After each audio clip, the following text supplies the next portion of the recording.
దేవుడు పిలవలేదు అంటే అది ఆయన చిత్తం, మనది కాదుగా. కుమ్మరివాడు అనేకమైన పాత్రలు చేస్తారు. కొన్ని పాత్రలు కొందరు ఇష్టపడుతూ ఉంటారు, కొన్ని పాత్రలు కొందరికి ఇష్టంగా ఉండవు. మనకి ఇష్టమైన పాత్రలు మనం తీసుకుంటాం, వేరే వారికి ఇష్టమైన పాత్రలు వారు తీసుకుంటారు. అందరూ ఒకే పాత్ర తీసుకోరు. కనుక కుమ్మరివాడు ఏం చేస్తాడు? అందరినీ ఉద్దేశించి వారికి కావలసిన పాత్రలను సిద్ధపరచుట కుమ్మరి వారి యొక్క ప్రత్యేకత. అలాగే దేవుడు కూడా కొందరిని దేవుడు పిలిచారు, కొందరిని దేవుడు పంపుతున్నారు. అదన్నమాట. కనుక దేవుడు మనకు కనీసం పిలిచారు. ఆయన యొక్క రాజ్యము కొరకు ప్రకటించుట కొరకు మనలను పిలువకపోయినా కూడా, పంపకపోయినా కూడా, ప్రభు యొక్క రాజ్యాన్ని కొరకైనా మనలను పిలిచారు. ఇది గొప్ప సంతోషకరమైనది. దీనిని బట్టి దేవుణ్ణి మనం స్తుతించాలి. ఎందుకు మనల్ని పంపటలేదు అనే దానికి మన సామర్థ్యత దేవునికి తెలుసు. ఆ సామర్థ్యత, వారి నమ్మకత్వము, వారి దీనత్వము, వారి సాత్వికత, వారి దేవుని యందు కలిగి ఉన్న భయభక్తులు, ఇవన్నీ కూడా చూస్తూ ఉంటారు. ఇప్పుడు మన ఒక ఉద్యోగానికి సంపాదించాలంటే ఇంటర్వ్యూ అనేది ఉంది. దాంట్లో రిటన్ టెస్ట్లు, మరి ప్రాక్టికల్ టెస్టులు, ఇవన్నీ కూడా ఉంటాయి. ఇవన్నీ కూడా మనం ఏం చేయాలి? దీనిలో మనము జయాన్ని పొందాలి. అప్పుడే నీకు ఒకవేళ ఉద్యోగం రావచ్చేమో. వీటిలో మనము నిన్ను ఎంత పరిశోధిస్తాడు అతను, ఇంటర్వ్యూ చేస్తున్న అతను నిన్ను ఎంత పరీక్షిస్తాడు. నీ ఉద్యోగం కోసం నువ్వు చూస్తున్నావు, నీలో ఉన్నటువంటి సామర్థ్యతను అతను చూస్తూ ఉంటాడు. ఇవన్నీ కూడా చూసి అతనికి సరిపడే వ్యక్తిగా ఉంటేనే నీకు ఉద్యోగాన్ని ఇవ్వగలుగుతాడు. లేకపోతే ఉద్యోగం దొరకదు. ఈ రోజుకి ఎందుకు దొరకట్లా అందరికి ఉద్యోగాలు? సామర్థ్యత అంతే.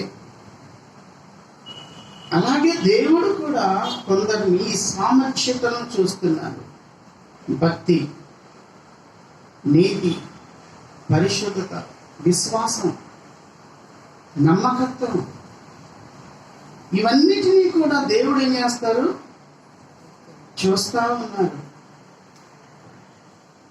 కనుక ఈ కొందరిని అపోస్తులు అనబడిన వారిని, వారిలో ఎన్ని కూడా ప్రభు చూశారు. చూసే కొందరిని ఆయన పిలిచారు, పని బాధ్యతను ఆయన అప్పగించారు. ఉన్నారా ఇక్కడే? ఎక్కడికైనా వెళ్ళారా?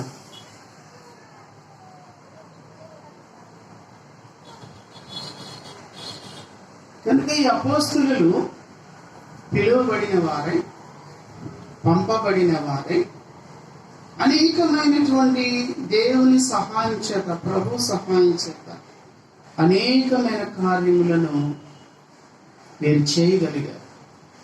ప్రభు సహాయం చేత. జాగ్రత్తగా గమనించండి. వారిలో ఈ 12 మందిలోనే కాకుండా తరువాత కాలంలోకి మనం చూసినప్పుడు ఒక విశేషమైనటువంటి వ్యక్తిని కూడా ప్రభు ఏం చేశారంటే పిలిచారు, లోకములోకి పంపుతున్నారు. ఆ వ్యక్తి అపోస్తుడైనటువంటి పౌలు గారు. ఆయన్ని గూర్చిన విషయం అనేది కొంత ఈ గ్రంథములో మనం చూడగలుగుతున్నాం, చదువుకున్నాం. ఏమని వ్రాయబడింది ఆయన గురించి? మొదట దమస్కులోని వారికి, యెరూషలేములోను యూదయ దేశమందంతటను, తరువాత అన్యజనులకును వారు మారు మనసు పొంది దేవుని తట్టు తిరిగి మారు మనసుకు తగిన క్రియలు చేయవలెనని ప్రకటించుచుంటిని అంటారు ఆయన. ఇది ఎవరి దగ్గర మాట్లాడుతున్నారు? ఒక రాజుగారి దగ్గర మాట్లాడుతున్నాడు ఆయన, పౌలు గారు. ప్రభు చేత పిలువబడి పట్టబడి ప్రభు యొక్క రాజ్యానికి వచ్చి తెలియపరుస్తున్నటువంటి ప్రాముఖ్యమైన వ్యక్తి అన్నమాట. మా కొంచెం సేపు నిద్రపోమాకండి, కొంచెం సేపు నిద్రపోమాకండి, కొద్దిసేపు, ఎక్కువసేపు మిమ్మల్ని ఇసుకించని బాధ పెట్టను. నన్ను మీరు బాధ పెడుతున్నారు, అది వచ్చింది నా బాధ.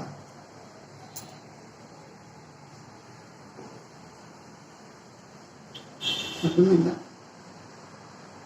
ఒక రాజుగారి దగ్గర నిలవబడాల్సిన స్థితి వచ్చింది. ప్రభు యొక్క రాజ్యాన్ని గూర్చి ఆయన ప్రకటిస్తున్నారు. చేసిందేం తప్పు కాదు. రాజు దగ్గర ఎందుకు నిలబడతారు? తప్పేమన్నా చేస్తే రాజుగారు దగ్గర నిలబడుతున్నారు. అధికారుల దగ్గర మనం నిలబడుతున్నాం. ఎందుకు? ఏదైనా తప్పు చేస్తే అధికారుల దగ్గర నిలబడాలి, తప్పదు. అలాగే ఇక్కడ ఈ వ్యక్తి కూడా రాజుగారి దగ్గర నిలువబడవలసిన స్థితి వచ్చింది. అసలు ఈయన చేసిన తప్పేంటి? నువ్వు చేసింది ఏంటి అన్నాడు రాజుగారు. నేనేం చేశానయ్యా, నేను చేసింది ఏంటో నేను చెప్తున్నాను, అది చెప్తున్నాను. నేను మొట్టమొదట నా ప్రభువును నేను ఎరిగిన వాడినై ఉన్నాను. యేసుక్రీస్తు వారిని నేను ఎరిగిన వాడను, లేకపోతే నా ప్రభు చేత పిలువబడిన వాడనైనాను, నా ప్రభువును కలిగిన వాడనైనాను, నా రక్షకుణ్ణి కలిగిన వాడనైనాను, నా యేసుక్రీస్తు వారిని నేను కలిగిన వాడనైనాను. ఆ తరువాత నా ప్రభువు చెప్పిన మాట నేను చేస్తున్నాను. ఏమైతే చెప్పారో, ఏ మాట అయితే చెప్పారో ఆ మాటను నేను చేస్తున్నా. ఆ మాట ఏంటి? ప్రకటించమన్నారు. సువార్త, ప్రభువును గురించిన వార్త ప్రకటించమని చెప్పారు. అదే నేను చేస్తున్నాను, చేశాను. మొట్టమొదట యెరూషలేముకి వెళ్ళాను, అక్కడ ప్రకటించా. తర్వాత ఎక్కడికి వెళ్ళాను? దమస్కు ప్రాంతం. దమస్కేనా?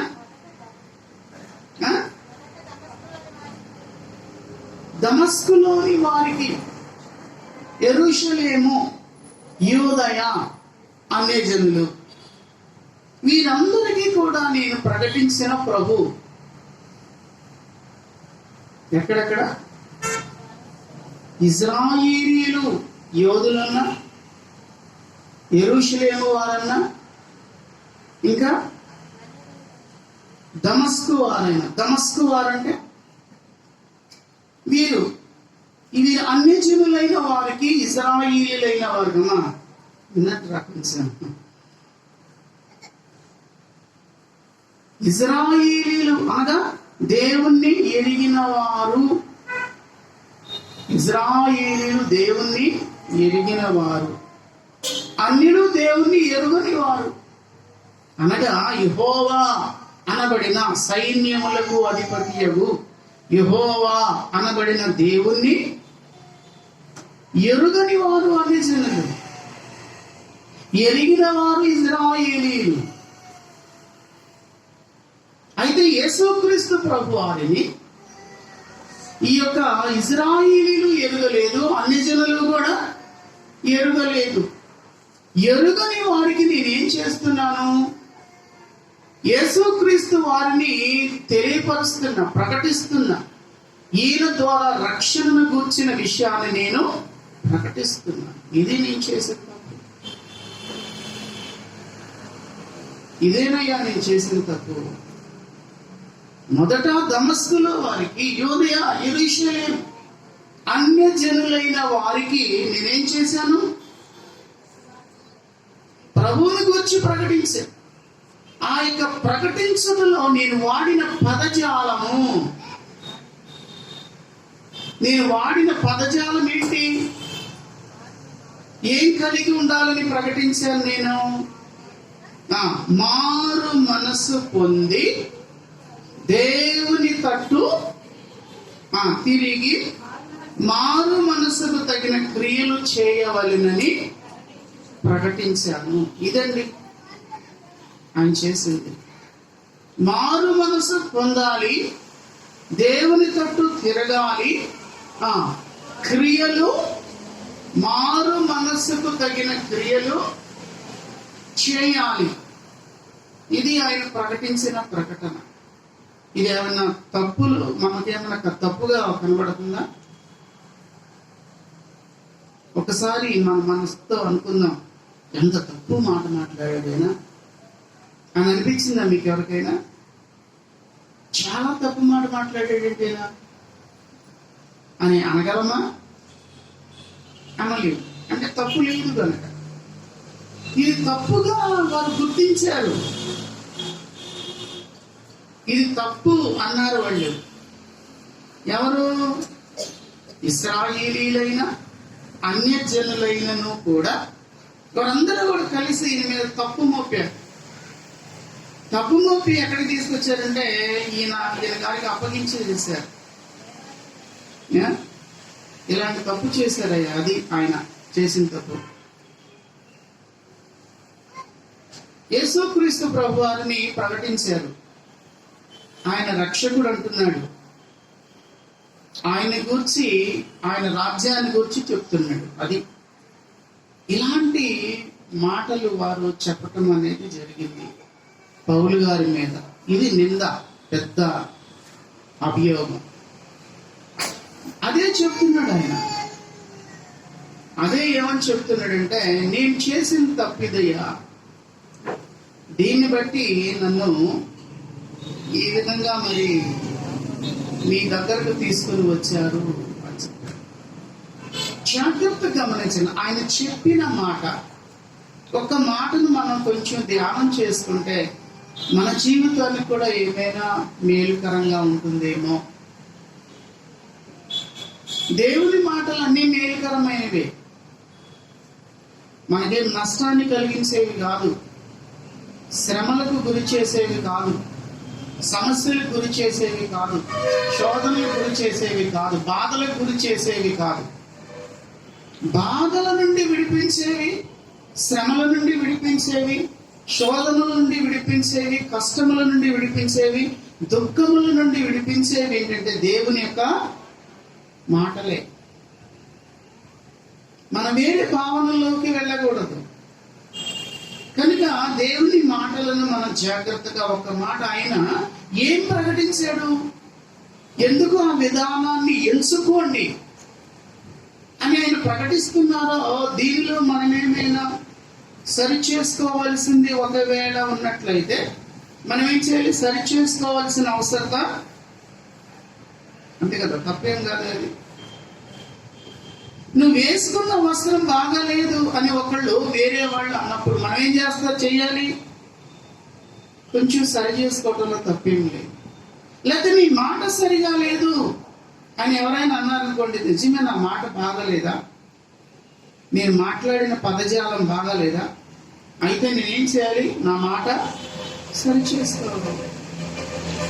నేను చేసినటువంటి ప్రవర్తన బాగలేదని ఎవరైనా అంటే నేనేం చేయాలి? నా ప్రవర్తన సరి చేసుకోవాలి. అది మనకు మేలుకరమైంది. కనుక ఇక్కడ ఏమన్నాడు? మారు మనసు పొంది అంటాడు ఆయన. మొట్టమొదటి మాట అదే ప్రకటిస్తున్నాడు. అపోస్తుడైన పౌలు గారు ప్రతి క్రైస్తవ సంఘానికి క్రీస్తును ప్రకటిస్తున్న సమయంలో ఆయన ఏం ప్రకటించారంటే, మీరు మారు మనసు పొందండి అన్నారు. ఇది ఆయన ప్రకటించిన ప్రాముఖ్యమైన విశేషమైనటువంటి ప్రకటన అన్నమాట. దీనిలో ఏంటి అసలు మారు మనసు ఏంటి? దీనిని ఎలాగా మనం చేయగలగాలి అంటే, మారు మనసు అని చెప్పి ఆయన ఏదో వెళ్ళిపోయాడా అట్లా చెప్పేసి వెళ్ళిపోయాడంటే అది అయినదని నేను అనుకోవట్లేదు. ఏదో వారి యొక్క విశేషమైన జీవితంలో ప్రాముఖ్యమైన ఇంకా విషయాలు ఏమైనా మనకు వాళ్ళు చెప్పారేమో ఆనాటి ప్రజలకు వివరిస్తున్నాం. అంటే ఇదంతా కూడా వ్రాయబడదు కదా, కొన్ని విషయాలు వ్రాయబడతాయి, కొన్ని విషయాలు వ్రాయబడదు. పరిశుద్ధ గ్రంథంలో ఒక వ్యక్తి యొక్క జీవితంలో ఇట్లా జరిగినవన్నీ కూడా రాయాలంటే గ్రంథం సరిపోద్దా? చాలు.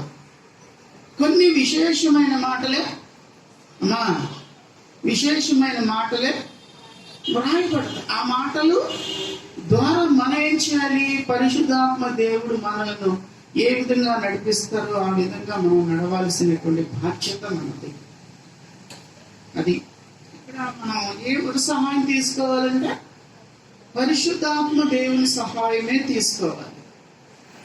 మరి ఎవరి యొక్క సహాయం అవసరం లేదు మనకు. పరిశుద్ధాత్మ దేవుడు ఏ విషయాలు అయితే మనకు బయలుపరుస్తున్నాడో ఆ విషయాలను మనం తీసుకొని ఆత్మీయంగా మనం నడవటానికి మనం ప్రయత్నించాలి.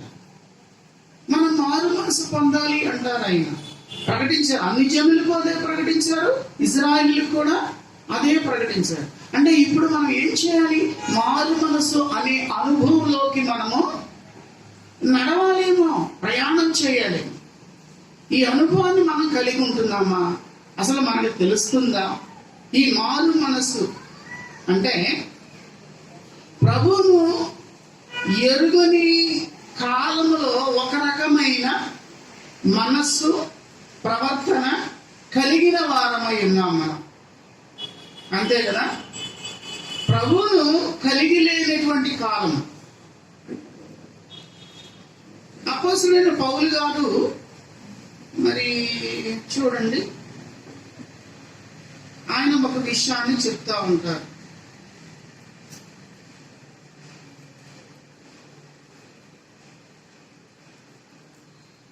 తిమోతికి వ్రాసినటువంటి ఆ యొక్క పత్రికలో ఏమని మాట్లాడుతూ ఉన్నాడో చూడండి. మొదటి పత్రికలో అనుకుంటా పూర్వము 12వ వచనంలో చూస్తే పూర్వము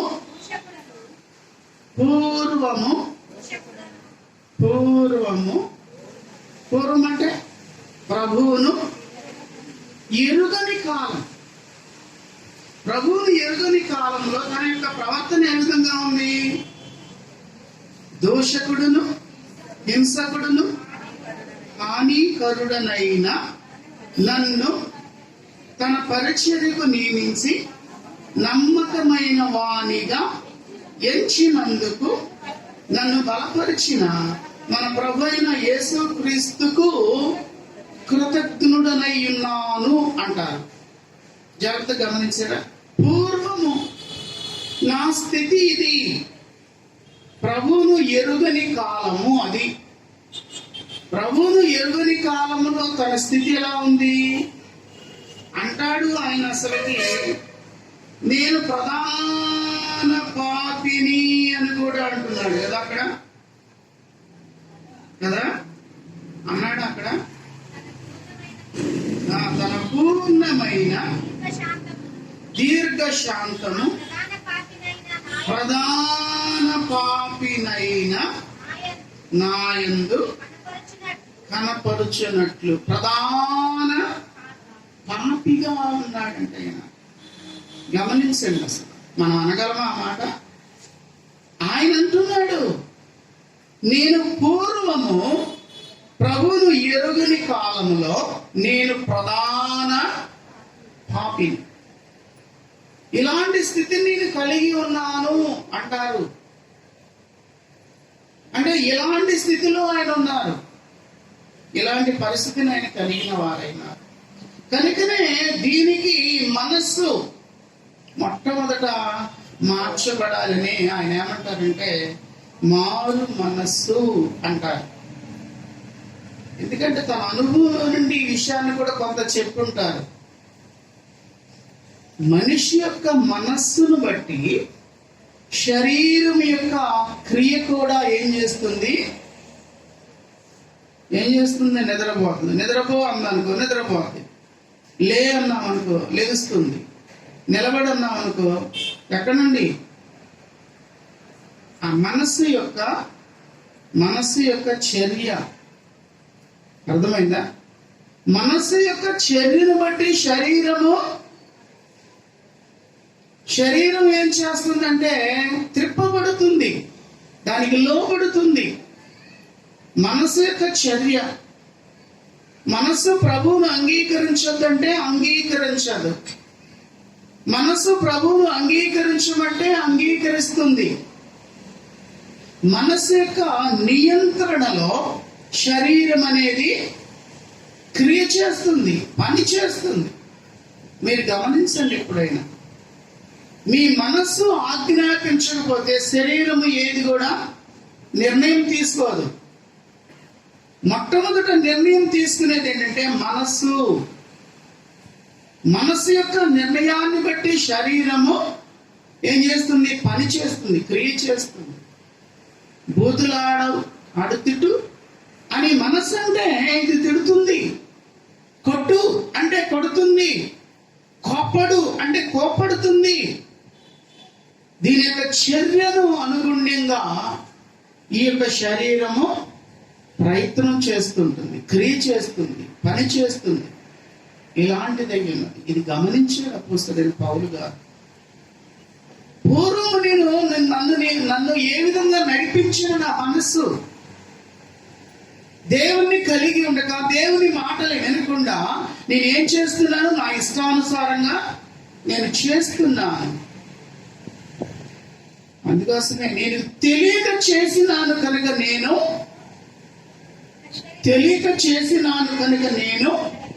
కనికరించబడినాను అంటారు. అర్థమైందా? ఏం చేశాడంట? తెలియక చేసినాడు కనుక దేవుడు కనికరించాడు. ప్రధాన పాపినైనటువంటి తను. గమనించండి, తెలియకే మనం కూడా కొన్ని కార్యాలు చేస్తున్నప్పుడు చేయకూడని కార్యాలు మనం చేస్తున్నాం. ఇది చేయకూడదు, ఇలా మాట్లాడకూడదు, ఇలా ప్రవర్తించకూడదు అనేవి మనం ఏం చేస్తున్నాం? తెలిసి తెలియక కొన్ని చేస్తున్నాము. ఆ మనస్సు యొక్క స్థితిని బట్టి మనం చేస్తున్నాం. ఈ మాటను మనం గమనించాలన్నమాట. ఏ మనస్సుతో నేను పాపాన్ని చేసినానో ఆ మనస్సుకు మొట్టమొదట ఏం చేయాలి? మార్పు రావాలి అంటాడు. అదే ఆయన తీసుకున్నది. ఏ మనస్సుతో నేను పాపం చేశానో ఆ మనస్సు ఏం చేయబడాలంట? మార్పు చెందాలి. ఇది చీకిపోవాలి, ఇది చచ్చిపోవాలి. ఈ నూతనమైన మనస్సు మరలా నాకు రావాలి. నిద్రపోవద్దు. నూతనమైన మనస్సు రావాలి. ఇది చచ్చిపోవాలి. ఇది చావకపోతే మనం చనిపోద్ది. మనం చావటానికి కారణం అదే. మనం చంపే మనస్సు అన్నమాట. మనల్ని పాపములోకి తీసుకునే మనస్సు, మనలను నరకములోకి తీసుకుని వెళ్ళే మనస్సు అన్నమాట ఇది. ఈ మనస్సు కనుకనే అపోస్తలుడైన పేతురు గారు కూడా ఆయన పరిచర్యలో ఒక మాట మాట్లాడుతూ ఉంటారు. ప్రభువును ఎదిగిన తర్వాత, ప్రభు వారు పిలిచిన తర్వాత తన ప్రవర్తనంతా కూడా ప్రభువును చూసి చక్క చేసుకుంటూ ప్రభువారితో ఒక మాట మాట్లాడతారు. ప్రభువా, నేను అన్నీ కూడా విడిచిపెట్టినానయ్యా. ఏం చేశారు? అన్నీ కూడా నేను విడిచిపెట్టాను. చూసారా? ఏం చూశారు ఆయన? ప్రభు ప్రభువులు చూసేగా పిలిచారు ప్రభువారు. ప్రభువారు పిలిచినప్పుడు ప్రభువారిని చూస్తున్నాడు, ప్రభువారిని వెంబడిస్తున్నాడు, ప్రభు యొక్క మాట విన్నాడు, ప్రభు యొక్క ప్రతి చర్య కంటితో చూస్తున్నాడు ఆయన.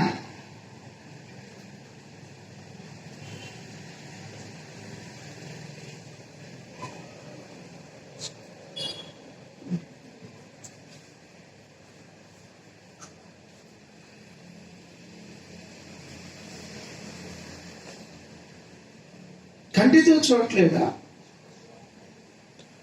కంటితో చూసి మాట్లాడుతున్నాడు, నేర్చుకున్నాడు. జాగ్రత్తగా గమనించండి. నన్ను మీరు చూడొద్దు, మిమ్మల్ని నేను చూడను, చూడాల్సిన పరిస్థితి కూడా లేదు. ఈ ఆదివారం ఇప్పుడు మనం ఇక్కడ చేరి ప్రభును కలిగిన వారం అవుతాం, అంతే తప్ప రోజు కూడా మనం చూడకపోవచ్చు. ఎందుకని? నీ పని ఇది, నా పని నాది. నా బ్రతుకు తెరువుకు నేను వెళ్ళాలి, మీ బ్రతుకు తెరువుకు మీరు వెళ్ళాల్సిందే. ఎప్పుడో వస్తాం, ఒక ముద్ద తింటాం, పడుకుంటాం, అయిపోతాం. నేను అంతే, ఒక ముద్ద తింటాం, పడుకోవటం, అయిపోతాం. అర్థమైందా? ఎప్పుడో చూస్తుంటాం మనం అంతవరకు. ఇక్కడెప్పుడో ఆదివారం నడుకోవచ్చు. అయితే చూడండి, ఇక్కడ వారి యొక్క చర్యలు చూస్తున్నాడు. దేవుణ్ణి, ప్రభువును చూశాడు ఆయన. పేతురు గారు ప్రభుతో సహవాసం చేస్తున్నాడు. ఇది మనం అనుసరించాల్సిన విధానం. నువ్వు ఎక్కడున్నా, ఒంటరిగా ఉన్నా, ఏ స్థితిలో ఉన్నా, ఎవరిని చూడాలంటే ప్రభువునే చూడాలి, ప్రభువును అనుసరించాలి. క్రీస్తు యేసు ప్రభువుని మనం అనుసరించాలి. ఎవరినో అనుసరించద్దండి. ఎవరిని అనుసరించినా మనకేం మేలు కలగదు. అనుసరించాల్సింది ఏంటంటే ప్రభువును, ప్రభు యొక్క మాట, ప్రభు యొక్క ప్రవర్తన, ప్రభు యొక్క విధానాలు ఉన్నాయి. దానిని కలిగిన వారమే అనుసరించాలి. కానీ ఎంత మార్పు కలిగి ఉండకపోతే, ప్రభువా నేను అన్నీ కూడా విడిచిపెట్టను, ఏమున్నాయి అసలు ఈయనలో పూర్వము? పౌలు గారు కాదు, పేతురు గారు. పౌలు గారు చెప్పారు, పేతురు గారు ఏమున్నాయి? చేపలు పట్టేటప్పుడు ఎలాంటి స్థితి కలిగి ఉన్నాడు? వ్యాపారీన. వ్యాపారంలో ఏమైనా అవకతవకలు ఉన్నాయా? అక్రమాలు ఉన్నాయా? అన్యాయాలు ఉన్నాయా? ఏ చెడు ఉంది? ఏ స్థితి ఉందో ఆయన వ్యక్తిత్వం ఏంటో మనకు తెలియదుగా. పేతురు గారి యొక్క వ్యక్తిత్వం ఇదని రాయబడాల పరిశుద్ధ గ్రంథంలో. ఒకవేళ చరిత్రలో ఎవరైనా రాస్తే మనకు అది మనం తీసుకోవాల్సిన అవసరం లేదు. ఏ తప్పులున్నా, ఏ చెడు ఉన్నదో మనకు తెలియదు. అయినా అట్టి వారి నమ్మకమైన వారినిగా ప్రభువారు పిలిచారు. అది మనకు కావాలి. నమ్మకస్తునిగా చేశారు. ప్రభువులో చూస్తున్నాడు, ప్రభువును చూస్తున్నాడు. ఏ వ్యక్తి అయితే తను పిలిచిందో ఆ వ్యక్తినే ఈ యొక్క పేతురు గారు చూస్తున్నాడు. అంతే. ఆయనలో నమ్మకంగా నడవటం అనేది నేర్చుకున్నాడు. మన నిద్రపోతున్నాడు.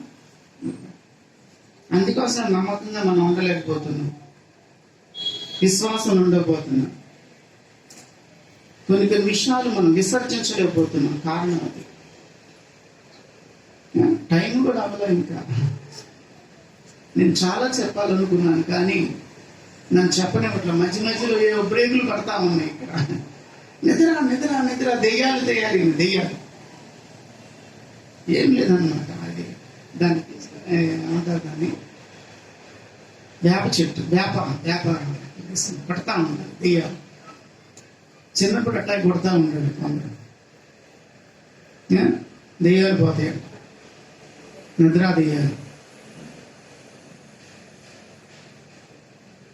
ఎవరిని చూసి నేర్చుకుంటున్నాడు చూడండి. పేతురు గారి యొక్క చర్యలు, ఎలాంటి వ్యక్తిగా ఉన్నాడు, ఎలాంటి జీవితాన్ని జీవించినాడు, అలాంటి వ్యక్తి ఎలాగా బ్రతుకుతున్నాడు. నేను సమస్తాన్ని కూడా ప్రభువా నేను విడిచిపెట్టాను. ఈ మాటను అనుసరిస్తే ఎంత బాగుంది కదా. మనం ప్రభు వారు పిలిచారు కదా, మనందరినీ ఇక్కడ ఉన్న అందరినీ కూడా ప్రభు వారు పిలిచారు. అయితే ఏం విడిచిపెట్టావు నువ్వు? ప్రభు రాజ్యము కొరకు. ఏ ప్రవర్తనలో నుండి ఏ ప్రవర్తనలోకి మారావు? ఏ స్థితిలో నుండి ఏ స్థితిలోకి మారావు? ఏ మాటలో నుండి ఏ మాటలోకి మారావు? ఏ చూపులో నుండి మరొక చూపులోకి మారావు? ఏ మనసులో నుండి ఏ మనసులోకి మారావు? ఒకసారి పరిశీలన చేసుకుంటే ఎంత బాగుంది కదా. మార్పు కావాలంటున్నాడు. ఏ మార్పు? మనస్సు యొక్క మార్పు. ఒకటి ఆశిస్తుంది. ఇప్పుడు దావీదు గారు ఒకటి ఆశించాడు. ప్రభువును కలిగి ఉండి కూడా ఏం ఆశించాడు? ఒకటి ఆశించాడు. ఇది ఆశ ఎక్కడి వచ్చింది? మనస్సు. ఈ మనస్సును నియంత్రించుకోలేక, ఈ మనస్సును పాడు చేసుకొని, మనస్సు ఆజ్ఞాపించిన దానిని బట్టి శరీరాన్ని నడిపించాడు. చూసారా? ఇలాంటి వ్యక్తి అయినాడు కనుక అక్కడ ఏం జరిగింది? నష్టం జరగల తనకు. అంటే ఈ మనస్సును నియంత్రించుకొనుట అనేది మనం చూడాలి. మనస్సును నియంత్రించుకొనుట. ఏ మనస్సు వెళుతుంది? ఏ మనస్సుని నేను కలిగి ఉంటున్నాను? ఒక పాపాన్ని కలిగిన మనస్సు నేను కలిగి ఉన్నాను కనుక నేను దేన్ని చేయాలి? దీనిలో ఈ మనస్సు చంపబడి మార్పుతో కూడిన మనస్సు నేను కలిగి ఉండాలి. ఇది చంపబడాలి, తీసివేయబడాలి, పూర్తిగా నిర్వీర్యమైపోవాలి, తీసివేయబడాలి మనస్సు. ఈ మనస్సే కనుక నువ్వు కలిగి ఉంటే ఈ మనస్సు నిన్ను ఏం చేస్తుంది? నాశనానికి నడిపిస్తుంది. గమనించారా? ప్రభువారు కూడా ఒక మాట చెప్తున్నారండి. చూడండి, ఒక మాట మనం ఇక్కడ చూసినట్లయితే మరి మార్కు సువార్తలో మనం చూడగలం. యేసుక్రీస్తు ప్రభువారు చెప్పిన మొట్టమొదటి బోధనలో ఆయన చెప్పినటువంటిది చూస్తే మొదటి అధ్యాయములో 14-15 2 వచనాలను మనం చదువుకున్నాం. యోహాను చెరసాలలో వేయబడిన తరువాత యేసు, కాలము సంపూర్ణమై ఉన్నది, దేవుని రాజ్యము సమీపించి ఉన్నది, మారు మనస్సు పొంది సువార్త నమ్ముడని చెప్పుచు దేవుని సువార్త ప్రకటించుచు గలిలయకు వచ్చెను అనుంది. గమనించారా ఈ మాట? యేసు ప్రభువు వారు చెప్పిన మాట, అపోస్తలులు చెప్పిన మాట మనం ఇక్కడ విన్నాం. ప్రభువారు చెప్పిన, అపోస్తలులు చెప్పిన మాట ఇక్కడ యేసయ్య చెప్తున్నారు, వేరే వాళ్ళు కాదు. వేరే వాళ్ళు కాకుండా యేసు ప్రభువు వారు ఏం చెప్తున్నారు? కాలము ఏమైందంట? సంపూర్ణమైంది. అంతే, అయిపోయింది.